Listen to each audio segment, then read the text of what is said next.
அனைவருக்கும் வணக்கம் மக்களே. இந்த ஒரு வீடியோவில் எதை பற்றி பார்க்க போகிறோம் அப்படின்னா, எல்லாருமே ஃபோட்டோலேயே தம்ப்நெயிலே டைட்டிலே பார்த்துட்டு தான் கிளிக் பண்ணி உள்ளே வந்திருப்பீங்க.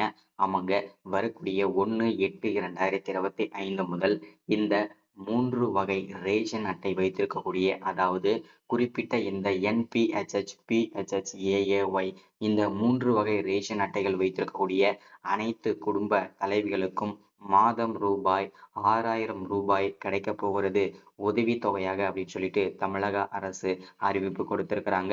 அதற்கான ஸ்கீமுமே வெளியிட்டிருக்காங்க. எப்போலிருந்து இந்த ஸ்கீமுக்கு நீங்க விண்ணப்பிக்கணும், அதே மாதிரி இந்த ஸ்கீமுக்கு அப்ளை பண்றதுக்கு என்னென்ன ஆவணங்கள் தேவைப்படும் அப்படின்றதுக்கான முழு தகவலையும் நம்ம இந்த வீடியோவில் மெயினாக பார்க்க போறோம். அதை தொடர்ந்து இரண்டாவது அப்டேட்டாக பார்த்தீங்கன்னாக்க, ரேஷன் கார்டில் இதெல்லாம் நீங்க இனிமே வாங்கவே முடியாது அப்படின்னு சொல்லியிருக்கிறாங்க. ரேஷன் பொருட்கள் இந்தந்த குறிப்பிட்ட பொருட்கள் மட்டும்தான் உங்களுக்கு கிடைக்கும் அப்படின்றத தெளிவாக சொல்லியிருக்காங்க. ஏன் அப்படின்னா, நீங்க கேஒய்சி பண்ணாத காரணத்தினால அப்படின்னு சொல்லியிருக்கிறாங்க. ஸோ அது மட்டும் இல்லாம ரேஷன் அட்டைகள், சில அட்டைகள் ரத்து செய்யப்படுவதாகவும் தகவல் சொல்லியிருக்காங்க. கிட்டத்தட்ட 25 லட்சம் வகையான ரேஷன் அட்டைகள் தள்ளுபடி செய்ய போவதாக, அதாவது ரத்து செய்யப்படுவதாக தகவல் அறிவிச்சிருக்கிறாங்க. இது ஒரு சோகமான செய்தியாக இருந்தாலும் இதுதாங்க உண்மை. ஸோ இதை பற்றின முழு தகவலையும் நம்ம பார்க்கலாம். அதை தொடர்ந்து யார் யாருக்கெல்லாம் இன்னமும் மகளிர் உரிமை தொகை வராமல் இருக்கோ அதை மீண்டும் நம்ம எப்படி விண்ணப்பிக்கிறது, ஸோ அதற்கான அப்டேட்டுமே நம்ம பார்க்க போகிறோம். ஸோ நிறைய முக்கியமான விஷயங்கள், முக்கியமான அப்டேட்லாம் இந்த வீடியோவில் இருக்க போகுது. வீடியோவை ஸ்கிப் பண்ணாமல் முழுமையாகவே பாருங்க, சரிங்களா? ஸோ ஃபர்ஸ்ட் நம்ம பார்க்க போகிறது இந்த ரேஷன் அட்டைகளில் இதெல்லாம் நீங்கள் பண்ணியே இருக்கணும், பண்ணலை அப்படின்னா ஏன் ரேஷன் அட்டைகள் ரத்து செய்யப்படும் அப்படின்னு சொல்லிட்டு இதை முதல்ல பார்த்துட்டு, இரண்டாவது அப்டேட்டாக நமக்கு இந்த உதவித்தொகை 6,000 எப்போ கிடைக்கும், எப்படி கிடைக்கும், என்னென்ன ஆவணங்கள் தேவை, விண்ணப்பிக்கிறது அப்படின்றத இரண்டாவது அப்டேட் பார்க்கலாம். ஸோ இது எல்லாமே நம்ம பார்க்கறதுக்கு முன்னாடி நமது கவர்மெண்ட் ஜாப் டெய்லி அப்டேட் சேனலுக்கு இப்போதான் நீங்கள் ஃபர்ஸ்ட் டைமாக முதல் முறையாக நமது சேனலில் பார்க்குறீங்க, நம்ம வீடியோவை பார்க்குறீங்க அப்படின்னா மறக்காமல் சப்ஸ்கிரைப் பண்ணிவிட்டு பக்கத்தில் இருக்கிற பெல் பட்டனை கிளிக் பண்ணி ஆளுன்ற ஆப்ஷனில் போட்டு வச்சுக்கோங்க.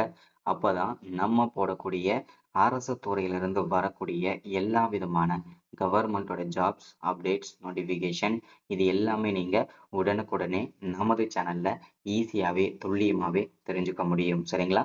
ஸோ அது மட்டும் இல்லாமல் உங்களுடைய ஃப்ரெண்ட்ஸ், ரிலேட்டிவ்ஸ், கான்டாக்டில் இருக்கிறவங்க எல்லாருக்கூடையும் ஷேர் பண்ணிங்கன்னா ரொம்ப ரொம்ப பயனுள்ளதாக இருக்குங்க. ஏன்னா இந்த மாதிரி முக்கியமான வீடியோஸ், அப்டேட், நோட்டிஃபிகேஷன்லாம் நமது சேனலில் தான் ரெகுலராகவே அப்டேட் ஆகிட்டு இருக்குங்க, சரிங்களா? ஸோ தொடர்ந்து இந்த மாதிரி முக்கியமான அப்டேட்லாம் பார்த்துட்டே இருங்க. ஸோ இந்த மாதிரி கவர்மெண்டோட ஸ்கீம்ஸ் எல்லாம் வர நான் அப்டேட் பண்ணிகிட்டே இருக்கேன். நீங்களும் இந்த ஸ்கீம்லாம் பயன்படுத்திக்கிட்டே இருங்க, சரிங்களா? சரி, ஓகே, வாங்க வீடியோக்குள்ளே போகலாங்க. ஸோ ஃபர்ஸ்ட் நம்ம பார்க்க போகிறது, ரேஷன் கார்டில் எதுவும் வாங்க முடியாது, கேஒய்சி முடிக்காத கார்டுகள் திடீர் ரத்து அப்படின்னு சொல்லியிருக்கிறாங்க. வெளியான தமிழ்நாடு அரசு உத்தரவு அப்படின்னு சொல்லியிருக்கிறாங்க. ஸோ அதை பற்றின பார்க்கலாம். ரேஷன் கார்டில் கேஒய்சி அப்டேட்டை முடிக்காதவர்களின் ரேஷன் கார்டுகளை அரசு ரத்து செய்து வருகிறது. உடனே இந்த அப்டேட்டை முடிப்பது ரொம்ப ரொம்ப அவசியம் அப்படின்னு சொல்லியிருக்கிறாங்க, சரிங்களா? அதாவது ரேஷன் கார்டு வைத்திருக்கும் குடும்பங்களுக்கு மிக முக்கியமான அறிவிப்பு வந்துள்ளது. இணையும் மொத்தமாக இருந்தால் எதுவும் கிடைக்காது, ரேஷன் கார்டு ரத்து செய்யப்படும் அப்படின்னு சொல்லியிருக்கிறாங்க, சரிங்களா? ரேஷன் கார்டு தமிழ்நாட்டில் உள்ள ஏழை எளிய மக்களுக்கு ரேஷன் திட்டத்தின் கீழ் உணவு தானியங்கள் மலிவு விலையில் வழங்கப்படுகின்றன. அரிசி, கோதுமை போன்ற உணவுப் பொருட்கள் இலவசமாகவும் கிடைக்கின்றன. ரேஷன் கார்டு வைத்திருக்கும் பயனாளிகளுக்கு மட்டுமே இந்த உதவிகள் கிடைக்கும். ரேஷன் கார்டில் உள்ள குடும்ப உறுப்பினர் குடும்பத்தினரும் ரேஷன் திட்டத்தின் உதவியை பெறலாம் அப்படின்னு சொல்லியிருக்கிறாங்க, சரிங்களா? ஸோ ரேஷன் கார்டில் என்னென்ன பிரச்சனை இருக்கு அப்படின்றத பார்ப்போம். பீகார் மாநிலத்தில் ரேஷன் கார்டு வைத்திருக்கும் குடும்பங்களுக்கு மிக முக்கியமான அறிவிப்பு வெளியிட்டிருக்காங்க. அதே போலதான் அடுத்து தமிழ்நாடுக்கும் வருங்க அப்படின்னு சொல்லியிருக்கிறாங்க. ஒருபுறம் வாக்காளர் பட்டியலில் தங்கள் பெயர்களை சேர்க்க அல்லது திருத்தம் செய்ய மக்கள் அலைந்து கொண்டிருக்கின்றனர். மறுபுறம் ரேஷன் கார்டு தொடர்பான ஒரு பிரச்சனை, புதிய பிரச்சனை எழுந்துள்ளது அப்படின்னு சொல்லியிருக்கிறாங்க, சரிங்களா? இவர்களுக்கு இனிமே ரேஷன் பொருட்கள் கிடைக்காதுன்னு சொல்லியிருக்காங்க. அது யார் யார் அப்படின்னு பார்ப்போம். ரேஷன் கார்டு வைத்திருக்கும் குடும்பங்கள் கடந்த 6 மாதங்களாக ரேஷன் பொருட்களை வாங்கவில்லை என்றால் அவர்களுடைய ரேஷன் கார்டு செயலிழக்கப்படும். அதாவது நீங்க தொடர்ந்து ஒரு 5லிருந்து 6 மாதம் வந்து ரேஷன் பொருட்களை வாங்கல, வெளியூர்ல இருக்கீங்க அப்படின்னா உங்களுடைய ரேஷன் அட்டைகள் ரத்து செய்யப்படும் அப்படின்னு சொல்லியிருக்கிறாங்க என்று தமிழ்நாடு அரசு எச்சரிக்கை செய்துள்ளது. இனி அவர்களுக்கு அரசிடம் இருந்து இலவசமாக உணவு தானியங்கள் பிற பொருட்கள் திட்டங்கள் பலன்கள் கிடைக்காது அப்படின்னு சொல்லியிருக்கிறாங்க. நீங்க மாதம் மாதம் உங்களுடைய ரேஷன் கார்டு, அதாவது உங்களுடைய ஸ்மார்ட் கார்டை ஆக்டிவேட் பண்ணிட்டே இருக்கணும், இல்லைன்னா உங்களுடைய ரேஷன் அட்டைகள் ரத்து செய்யப்படும் அப்படின்னு சொல்லியிருக்காங்க. ஸோ இந்த அப்டேட் வந்து ரொம்ப ரொம்ப அவசியம்னு சொல்லியிருக்காங்க. அது என்ன அப்படின்னு பார்ப்போம். நீண்ட காலமாக ரேஷன் பொருட்கள் வாங்காதவர்கள் அல்லது அவர்களின் ரேஷன் கார்டுகள் போலியானவை அல்லது நகல் அட்டைகளாக இருக்கலாம் என்பதை சரிபார்க்க அனைத்து மாநிலங்களுக்கும் மத்திய அரசு அறிவுறுத்தல்களை வெளியிட்டுள்ளது. இதன் கீழ் ஒவ்வொரு ரேஷன் அட்டைதாரரும் ஆன்லைன் கேஒய்சி சரிபார்ப்பை முடிக்க வேண்டியது கட்டாயமாக்கப்பட்டுள்ளது. இதில் ரேஷன் கார்டு ஆதாருடன் இணைக்கப்பட வேண்டும்.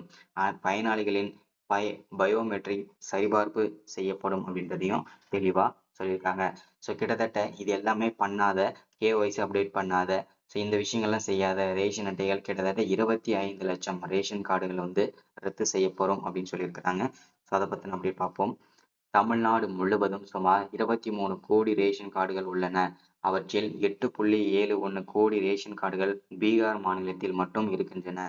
அரசு தரப்பு மதிப்பீட்டின்படி இந்த ரேஷன் கார்டுகளில் 7% முதல் 18% வரை போலியானவையாக இருக்கலாம் அல்லது ஒரு வகை நகல் அட்டையாக இருக்கலாம். அதாவது பீகாரில் மட்டும் 25 லட்சம் மேற்பட்ட ரேஷன் அட்டைகள் ரத்து செய்யப்படலாம் என்று தமிழ்நாடு அரசு சொல்லியிருக்கிறாங்க. சரிங்களா? கடைசி தேதி அப்டேட் பண்ணிக்கோங்க அப்படின்னு சொல்லியிருக்காங்க. ரேஷன் கார்டில் கேஒய்சி அப்டேட்டை முடிப்பதற்கான கடைசி தேதியை அம்மாநில அரசு நிர்ணயித்தது. அதற்கான காலம் மார்ச் 31ஆம் தேதியே முடிந்துவிட்டது. ஆனால் இன்னும் பலர் இந்த அப்டேட்டை முடிக்கவில்லை. கேஒய்சி சரிபார்ப்பு செயல்முறை சரியான நேரத்தில் முடிக்காவிட்டால் ரேஷன் கார்டுகள் ரத்து செய்யப்படும். இது இலவச ரேஷன் பெறுவதை நிறுத்துவது மட்டுமல்லாமல் அரசின் மற்ற திட்டங்களில் பலன்களை பெறுவதையும் நிறுத்திவிடும் அப்படின்றதையும் தெளிவா சொல்லியிருக்காங்க. சரிங்களா? சரி, நீங்க கண்டிப்பா மீண்டும் நீங்க பெருசா நீங்க பண்ணிக்கலாம்னு சொல்லியிருக்காங்க.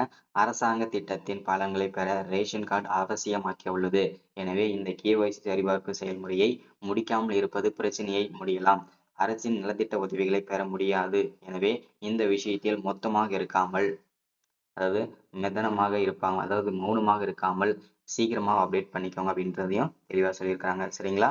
ஸோ இதை தொடர்ந்து வந்து பார்த்தீங்கன்னாக்க இந்த அப்டேட் முடிஞ்சிச்சு இல்லையா? இப்போ வந்து எல்லாருமே எதிர்பார்த்து கொண்டிருந்தது இந்த NPHH PHHAAY, அதாவது இந்த வறுமை கோட்டிற்கு கீழ் இருக்கக்கூடிய ரேஷன் அட்டைகளுக்கு மாதம் 5000 முதல் 6000 வரை உதவித்தொகை கிடைக்க போகுதுங்க. அதுவும் செப்டம்பர் மாதத்திலிருந்து. சரிங்களா? இந்த வாக்குறுதி ஓகேங்களா?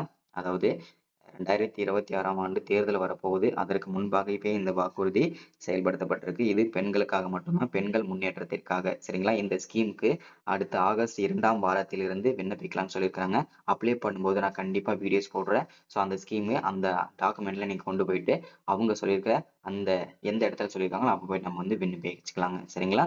ஸோ இதுதான் அப்டேட்டு. அதை தொடர்ந்து வந்து பார்த்தீங்கன்னாக்க நிறைய பேருக்கு வந்து இன்னமும் கலைஞர் மகளிர் உரிமை தொகை வந்து இன்னமும் கிடைக்காமலே இருக்கு. அது மீண்டும் நீங்க கிடைக்கிறதுக்கு ஒவ்வொரு மாவட்டத்தோட தாலுகா ஆபீஸ்லயும் போயிட்டு மீண்டும் நீங்க விண்ணப்பிக்கணும். விண்ணப்பிச்சீங்கன்னா அதுக்கப்புறம் உங்களுக்கு ஒரு இன்டிமேஷன் மெசேஜ் வரும், நீங்க கன்ஃபார்மா இல்லையான்னு சொல்லிட்டு. ஸோ அதை வந்து கரெக்டாக நீங்க ஃபாலோ பண்ணுங்க. அது ரொம்ப அவசியமானதுங்க. சரிங்களா? அதையுமே பயன்படுத்திக்கோங்க. ஸோ இன்னைக்கான ஸ்கீம் அப்டேட் இதுதான். ஸோ மறக்காம ஷேர் பண்ணுங்க. தேங்க்யூ.